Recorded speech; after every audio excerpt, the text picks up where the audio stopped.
Emma, written by Jane Austen, read by staff from Birmingham Libraries. Volume 2, Chapter 15. Emma was not required by any subsequent discovery to retract her ill opinion of Mrs. Elton.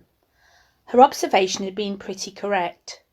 Such as Mrs. Elton appeared to her on the second interview, such she appeared whenever they met again. Self-important, presuming, familiar, ignorant and ill-bred. She had a little beauty and a little accomplishment, but so little judgment that she thought herself coming with superior knowledge of the world to enliven and improve a country neighbourhood, and conceived Miss Hawkins to have held such a place in society as Mrs. Elton's consequence only could surpass. There was no reason to suppose Mr. Elton thought at all differently from his wife. He seemed not merely happy with her, but proud. He had the air of congratulating himself on having brought such a woman to Highbury as not even Miss Woodhouse could equal, and the greater part of her new acquaintance disposed to commend, or not in the habit of judging, following the lead of Miss Bates's goodwill, or taking it for granted that the bride must be as clever and as agreeable as she professed herself, were very well satisfied, so that Mrs. Elton's praise passed from one mouth to another as it ought to do, unimpeded by Miss Woodhouse, who readily continued her contribution, and talked with a good grace of her being very pleasant and very elegantly dressed. In one respect, Mrs. Elton grew even worse than she had appeared at first. Her feelings altered towards Emma, offended probably by the little encouragement which her proposals of intimacy met with. She drew back in her turn, and gradually became much more cold and distant, and though the effect was agreeable, the ill will which produced it was necessarily increasing Emma's dislike. Her manners too, and Mr. Elton's, were unpleasant towards Harriet. They were sneering and negligent. Emma hoped it must rapidly work Harriet's cure, but the sensations which could prompt such behaviour sunk them both very much. It was not to be doubted that poor Harriet's attachment had been an offering to conjugal unreserve, and her own share in the story, under a colouring the least favourable to her and the most soothing to him, had in all likelihood been given also. She was, of course, the object of their joint dislike. When they had nothing else to say, it must be always easy to begin abusing Miss Woodhouse, and the enmity which they dared not show in open disrespect to her found a broader vent in contemptuous treatment of Harriet. Mrs. Elton took a great fancy to Jane Fairfax, and from the very first, not merely when a state of warfare with the young lady might be supposed to recommend the other, but from the very first, and she was not satisfied with expressing a natural and reasonable admiration, but without solicitation, or plea, or privilege, she must be wanting to assist and befriend her. Before Emma had forfeited her confidence, and about the third time of their meeting, she heard all Mrs. Elton's knight-errantry on the subject. "Jane Fairfax is absolutely charming, Miss Woodhouse. I quite rave about Jane Fairfax. A sweet, interesting creature, so mild and ladylike, and such talents. I assure you I think she has very extraordinary talents. I do not scruple to say that she plays extremely well. I know enough of music to speak decidedly on that point. Oh, she is absolutely charming. You will laugh at my warmth, but upon my word I talk of nothing but Jane Fairfax. And her situation is so calculated to affect one. Miss Woodhouse, we must exert ourselves and endeavour to do something for her. We must bring her forward. Such talents as hers must not be suffered to remain unknown. I dare say you have heard those charming lines of the poet. Full many a flower is born to blush unseen, and waste its fragrance on the desert air. We must not allow them to be verified in sweet Jane Fairfax." "I cannot think there is any danger of it," said Emma's calm answer, "and when you are better acquainted with Miss Fairfax's situation and understand what her home has been with Colonel and Mrs. Campbell, I have no idea that you will suppose her talents can be unknown." "Oh, but dear Miss Woodhouse, she's now in such retirement, such obscurity, so thrown away. Whatever advantages she may have enjoyed with the Campbells are so palpably at an end, and I think she feels it. I am sure she does. She's very timid and silent. One can see that she feels the want of encouragement. I like her the better for it, I must confess. It is a recommendation to me. I am a great advocate of timidity, and I am sure one does not often meet with it, but in those who are at all inferior it is extremely prepossessing. Oh, I assure you, Jane Fairfax is a very delightful character, and interests me more than I can express."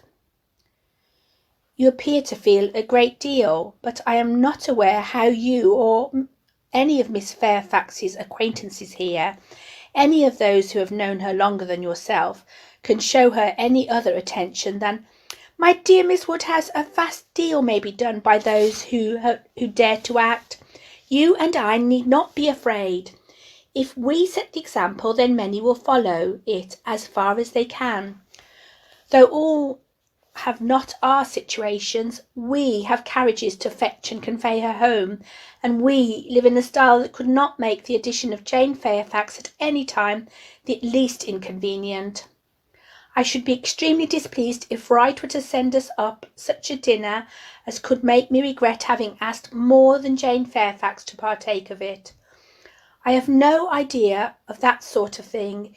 It is not likely that I should consider what I have been used to. My greatest danger, perhaps in housekeeping, may be quite the other way, in doing too much and being too careless of expense. Maple Grove will probably be my model more than it ought to be, for we do not at all affect to equal my brother Mr. Suckling in his income.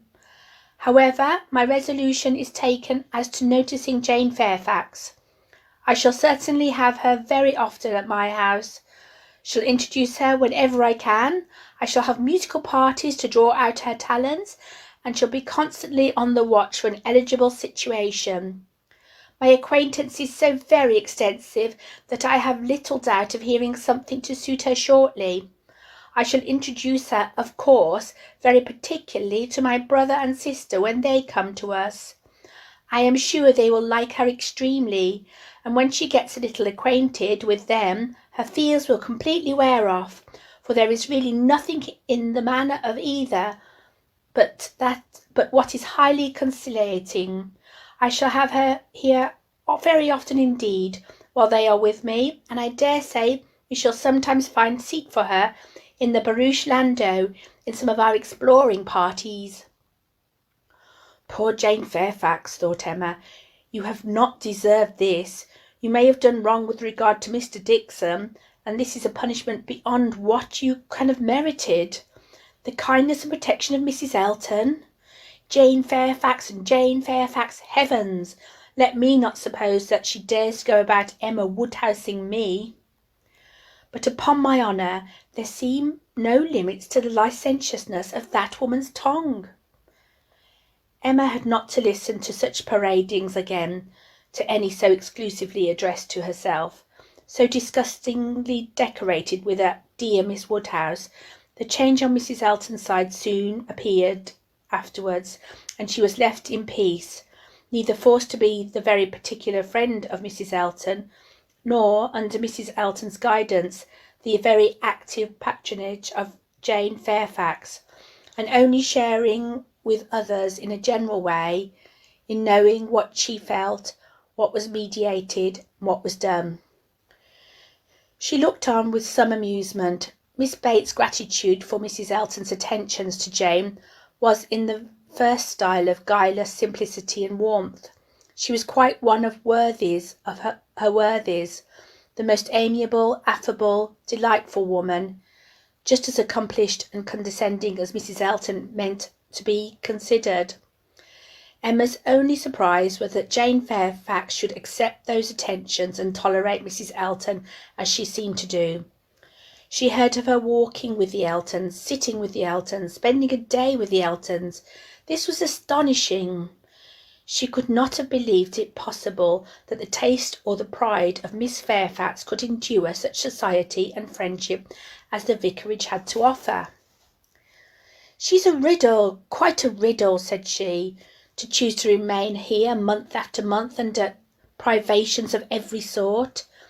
And now to choose the mortification of Mrs. Elton's notice and penury of her conversation, rather than return to the superior companions who have always loved her with such real, generous affection." Jane had come to Highbury professedly for 3 months. The Campbells were going to Ireland for the 3 months, but now the Campbells had promised their daughter to stay at least till midsummer, and fresh invitations had arrived for her to join them there. According to Miss Bates, it all came from her, Mrs. Dixon had written most pressingly. Would Jane but go, means were to be found, servants sent, friends contrived, no travelling difficulty allowed to exist, but still she had declined it. She must have some motive more powerful than appears for refusing this invitation, was Emma's conclusion. She must be under some sort of penance, inflicted either by the Campbells or herself. There is great fear, great caution, great resolution somewhere. She is not to be with the Dixons. The decree is issued by somebody. But why must she consent to be with the Eltons? Here is quite a separate puzzle. Upon her speaking her wonder aloud on that part of the subject, before the few who knew her opinion of Mrs. Elton, Mrs. Weston ventured this apology for Jane. "We cannot suppose that she has any great enjoyment at the vicarage, my dear Emma, but it is better than being always at home. Her aunt is a good creature, but as a constant companion must be very tiresome. We must consider that Miss Fairfax quits before we condemn her taste for what she goes to." "You are right, Mrs. Weston," said Mr. Knightley warmly.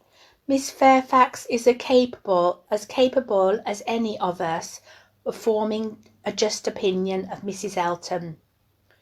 Could she have chosen with whom to associate, she would not have chosen her.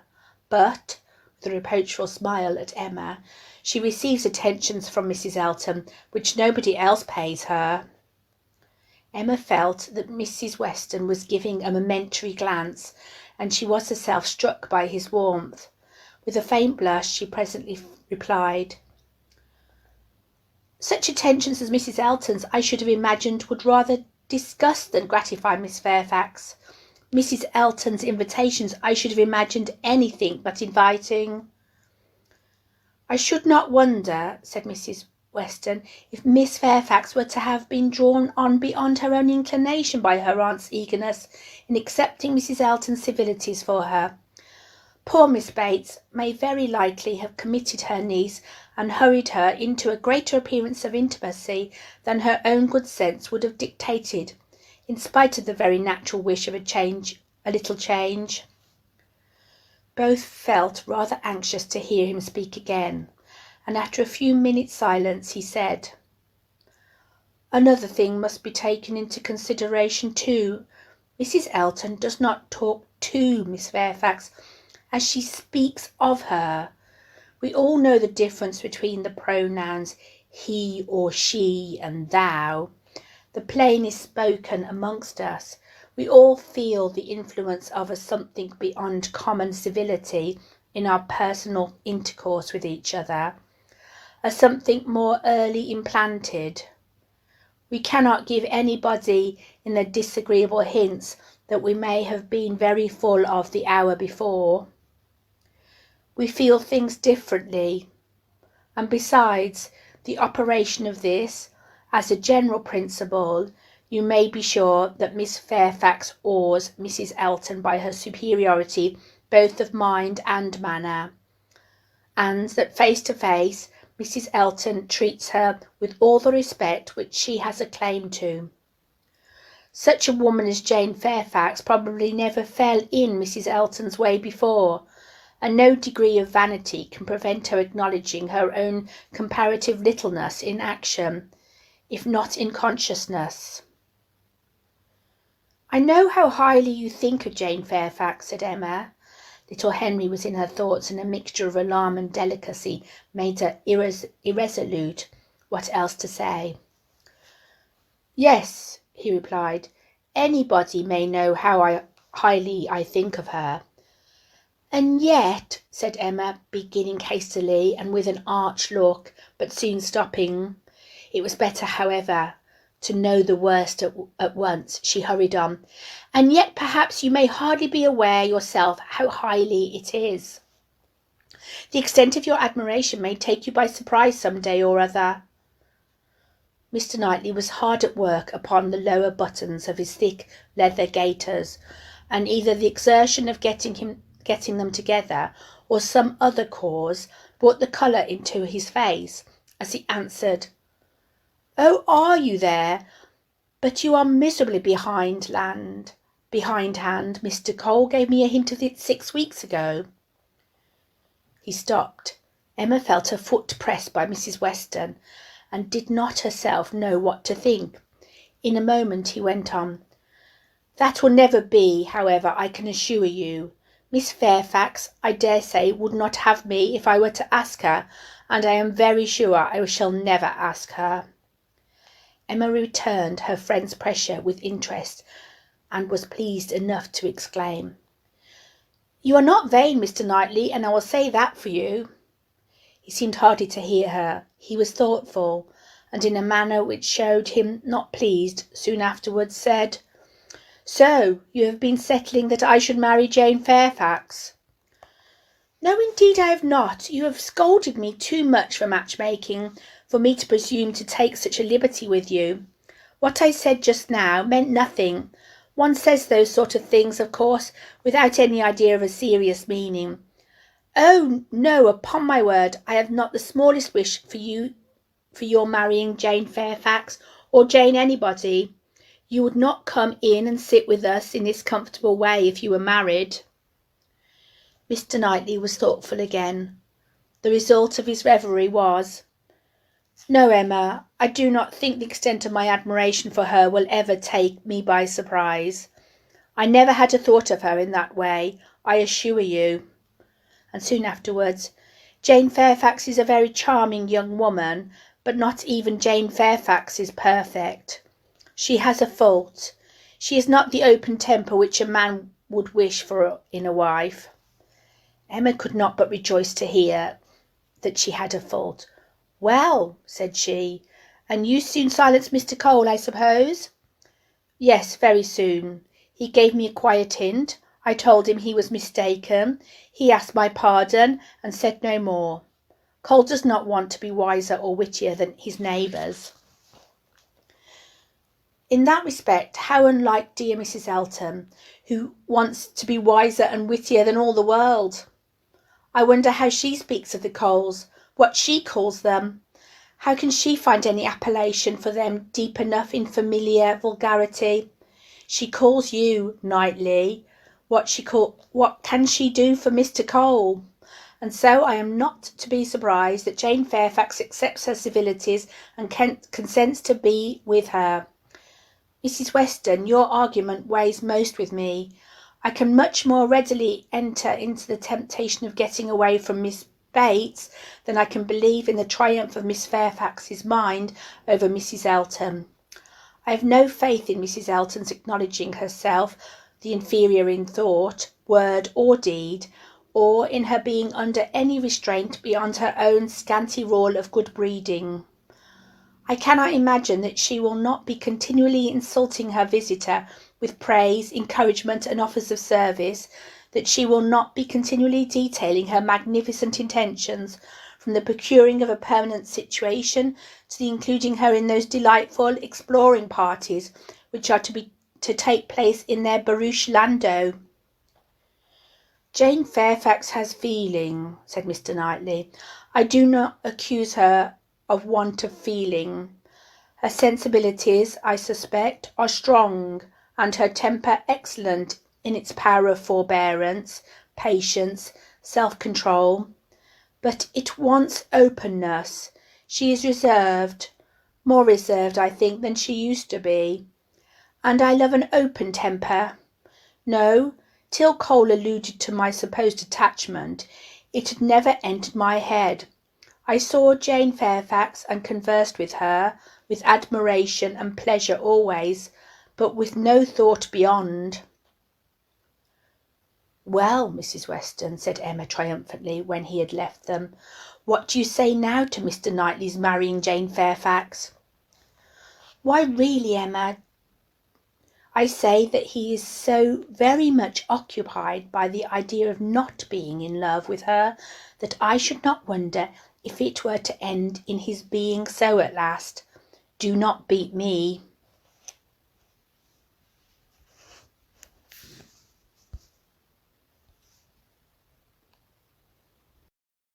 Emma, written by Jane Austen, read by the staff of Birmingham Libraries, Volume 2, Chapter 16.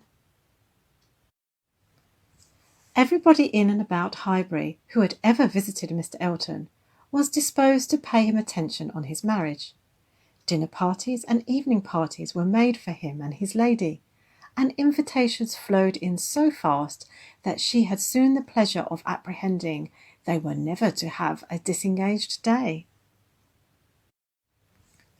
"I see how it is," said she. "I see what life I am to lead among you. Upon my word, we shall be absolutely dissipated.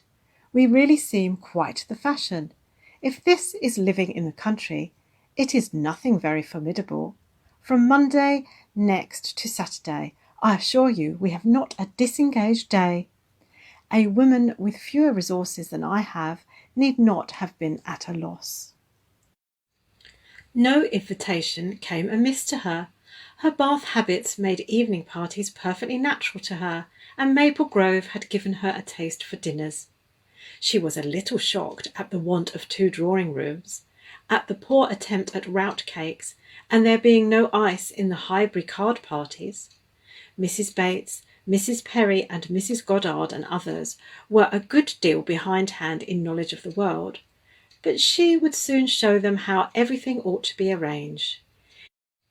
In the course of the spring she must return their civilities by one very superior party, in which her card tables should be set out with their separate candles and unbroken packs in the true style, and more waiters engaged for the evening than their own establishment could furnish, to carry round the refreshments at exactly the proper hour, and in the proper style. Emma, in the meanwhile, could not be satisfied without a dinner at Hartfield for the Eltons. They must not do less than others, or she would be exposed to odious suspicions and imagined capable of pitiful resentment. A dinner there must be. After Emma had talked about it for 10 minutes, Mr. Woodhouse felt no unwillingness, and only made the usual stipulation of not sitting at the bottom of the table himself, with the usual regular difficulty of deciding who should do it for him. The persons to be invited required little thought. Besides the Eltons, it must be the Westons and Mr. Knightley. So far it was all of course, and it was hardly less inevitable that poor little Harriet must be asked to make the 8th.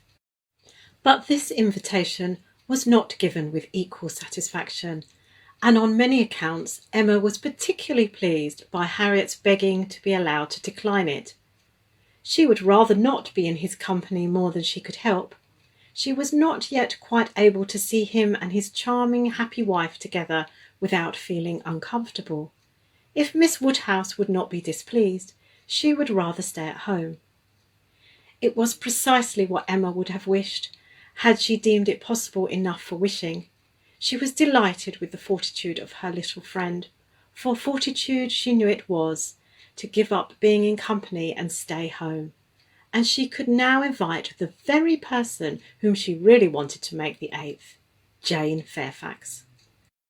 Since her last conversation with Mrs. Weston and Mr. Knightley, She was more conscience-stricken about Jane Fairfax than she had often been. Mr. Knightley's words dwelt with her. He had said that Jane Fairfax received attentions from Mrs. Elton which nobody else paid her. "This is very true," said she, "at least as far as relates to me, which was all that was meant, and it was very shameful. Of the same age, and I always knew her, I ought to have been more her friend. She will never like me now. I have neglected her too long, but I will show her greater attention than I have done." Every invitation was successful. They were all disengaged and all happy. The preparatory interest of this dinner, however, was not yet over. A circumstance rather unlucky occurred. The two eldest little Knightleys were engaged to pay their grandpapa and aunt a visit of some weeks in the spring, and their papa now proposed bringing them and staying a whole day at Hartfield, which one day would be the very day of this party. His professional engagements did not allow of him being put off, but both father and daughter were disturbed by its happening so. Mr. Woodhouse considered 8 persons at dinner together as the utmost his nerves could bear, and here would be a 9th, and Emma apprehended it would be a 9th very much out of humour at not being able to even come to Hartfield for 48 hours without falling in with a dinner party.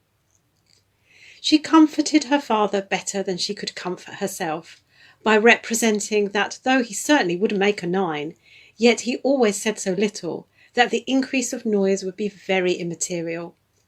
She thought it in reality a sad exchange for herself to have him with his grave looks and reluctant conversation opposed to her instead of his brother. The event was more favourable to Mr. Woodhouse than to Emma.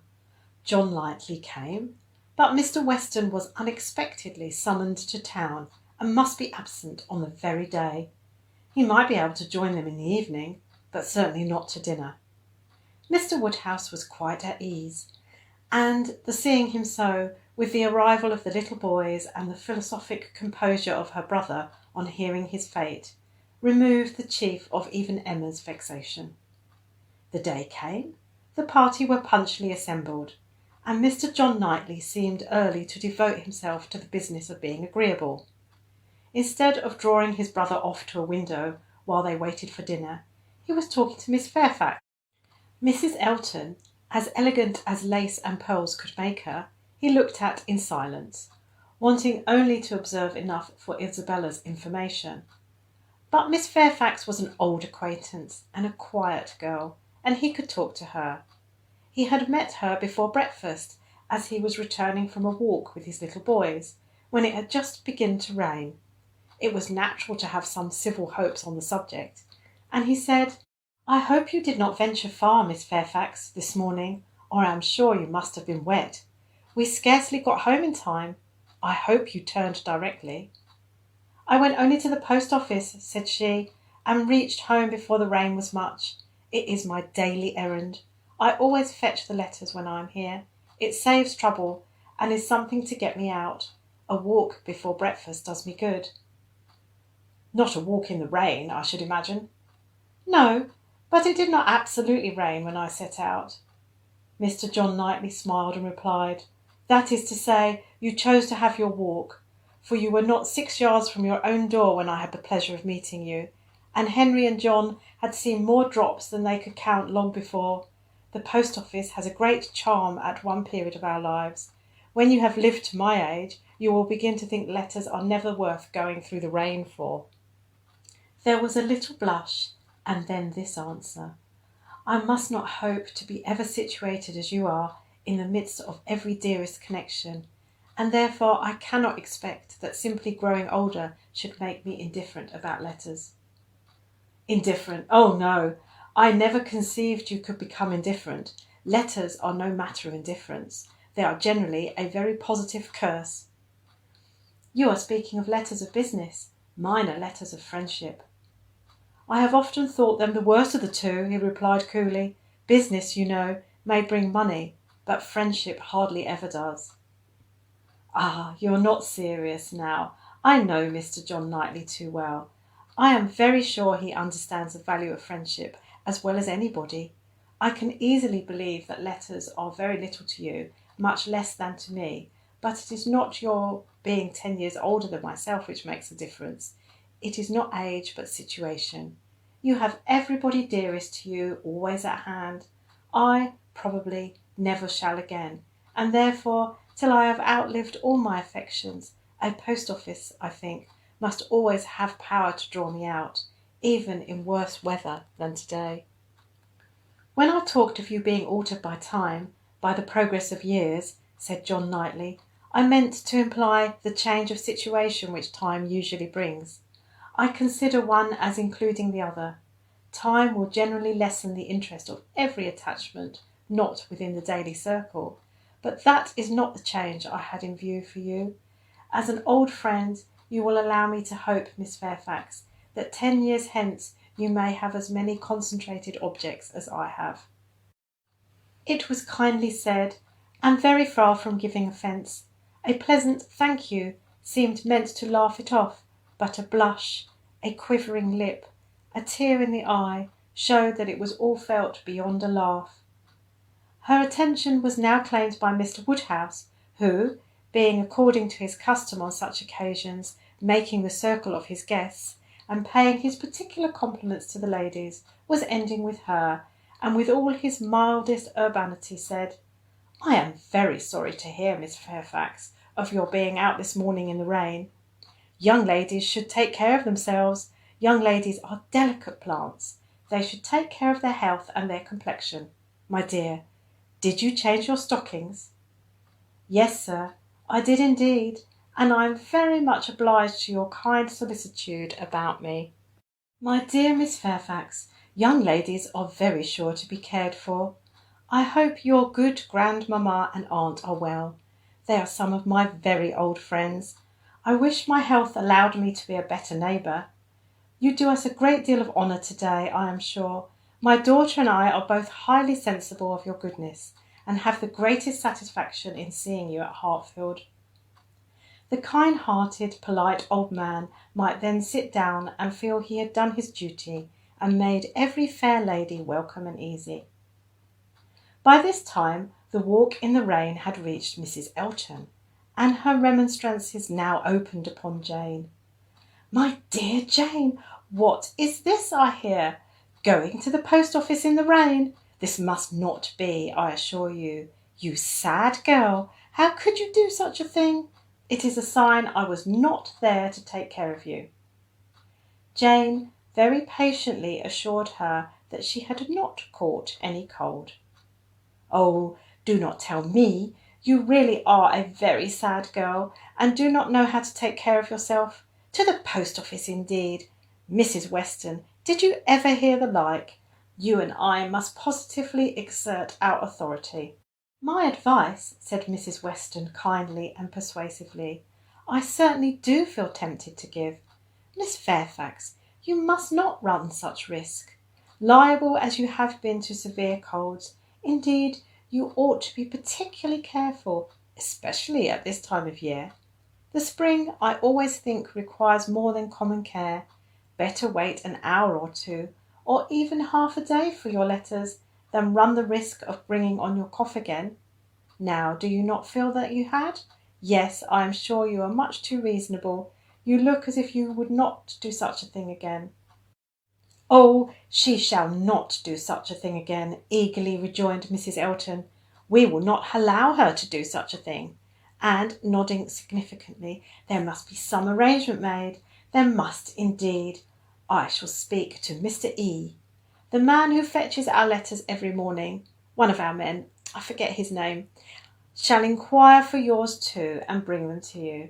That will obviate all difficulties, you know, and from us, I really think, my dear Jane, you can have no scruple to accept such an accommodation. You are extremely kind, said Jane, but I cannot give up my early walk. I am advised to be out of doors as much as I can. I must walk somewhere, and the post office is an object, and upon my word, I have scarcely ever had a bad morning before.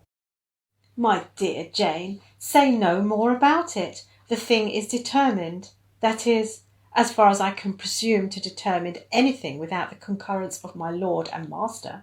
You know, Mrs. Weston, you and I must be cautious how we express ourselves, but I do flatter myself, my dear Jane, that my influence is not entirely worn out. If I meet with no insuperable difficulties, therefore consider that point as settled. Excuse me, said Jane earnestly. I cannot by any means consent to such an arrangement, so needlessly troublesome to your servant.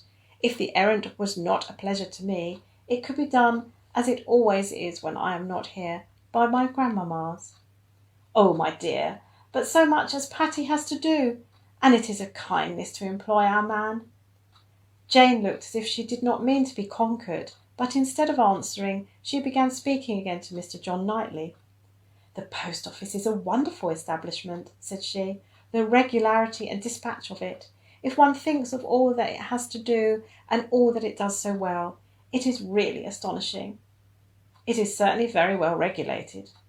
So seldom that any negligence or blunder appears, so seldom that a letter, among the thousands that are constantly passing about the kingdom, is even carried wrong, and not 1 in a million, I suppose, is actually lost.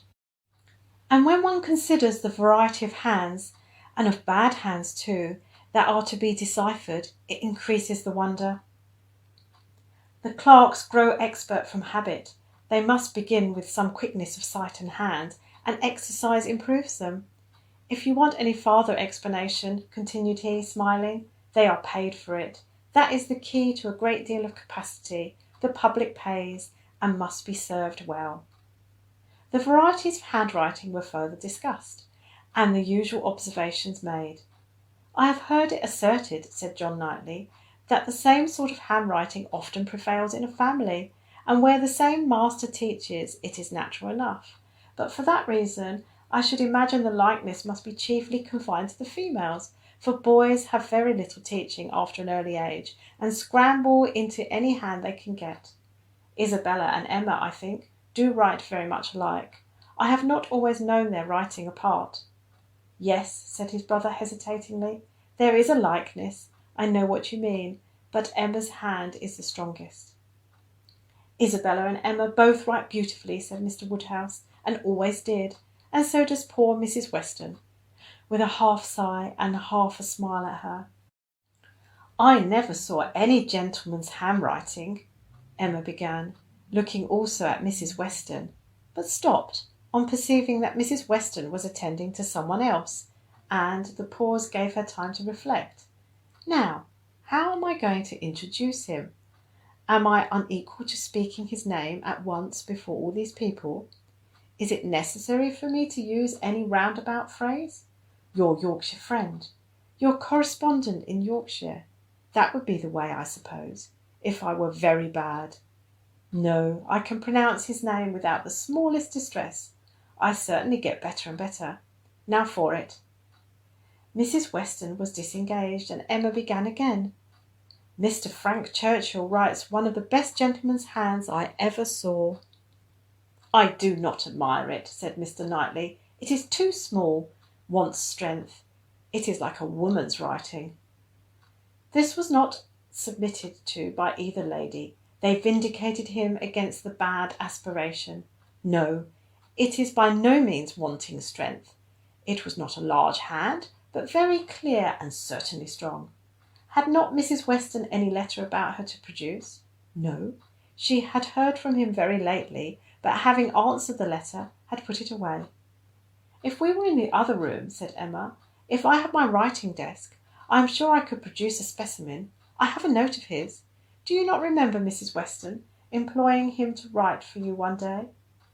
He chose to say he was employed. Well, well, I have that note, and can show it after dinner to convince Mr. Knightley.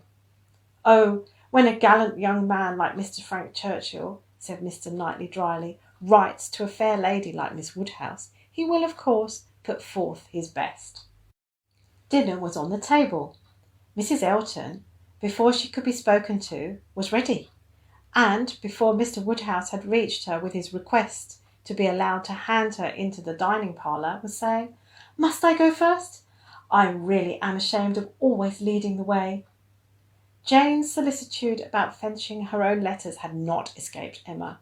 She had heard and seen it all, and felt some curiosity to know whether the wet walk of this morning had produced any. She suspected that it had, that it would not have been so resolutely encountered, but in full expectation of hearing from someone very dear, and that it had not been in vain. She thought there was an air of greater happiness than usual, a glow both of complexion and spirits. She could have made an inquiry or two as to the expedition and the expense of Irish mails. It was on her tongue's end, but she abstained. She was quite determined not to utter a word that would hurt Jane Fairfax's feelings, and they followed the other ladies out of the room, arm in arm, with an appearance of goodwill highly becoming to the beauty and grace of each.